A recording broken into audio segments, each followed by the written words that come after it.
Having been here long enough to have had this discussion before, I simply rise to reiterate the points that I made last session when the same discussion happened. So I will be brief, and I thank my colleague from the Ann Arbor area for her comments and her eloquence.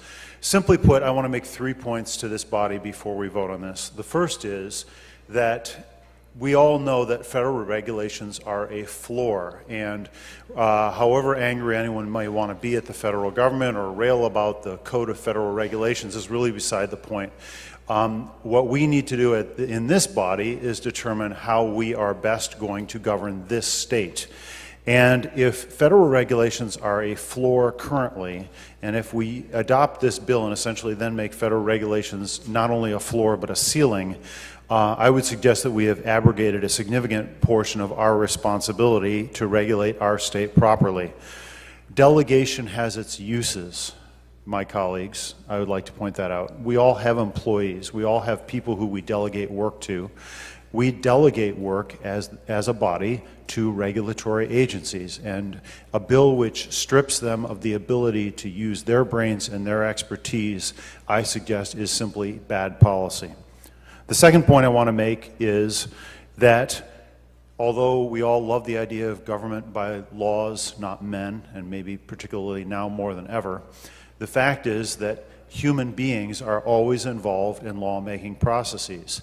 If we do this today, I would suggest to you that we are inviting a vacuum which will be filled by federal actions, and that leaves us open to the possibility that, say, regulations of our Great Lakes will be done by a federal bureaucrat who lives in New Mexico, who doesn't have any idea of the things that are involved in our Great Lakes ecosystem in the way that we understand and our regulators can understand. So there is an advantage to a granular approach to regulation. There's an advantage. We all love to talk about how unique and wonderful Michigan is when we're extolling its virtues and saying how happy we live here.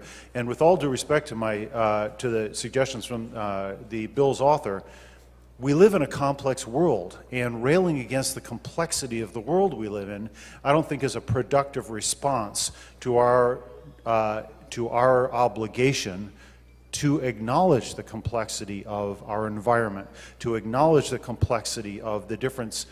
Every individual human being on this planet is differentiable from every other human being on this planet. We have to acknowledge and embrace the complexity of the world and use our brains when we're addressing that complexity. So I think it's important that we acknowledge that, and we acknowledge the particularity of Michigan and let our regulators acknowledge that particularity. The third point I want to make, and this is maybe the most subtle point, but I think it's still worth raising again, and that is this. We all know as we make laws that one of the first things we often ask is, well, what's going on in other states? If we're regulating acupuncture, one of the questions can be, well, what are other states doing to regulate acupuncture? We constantly, as legislators, are looking to other states for examples and best practices, as well we should. It's often people on the other side of the ideological spectrum who are fondest of saying that the states are the laboratories of democracy, but they are. They are sources of good information.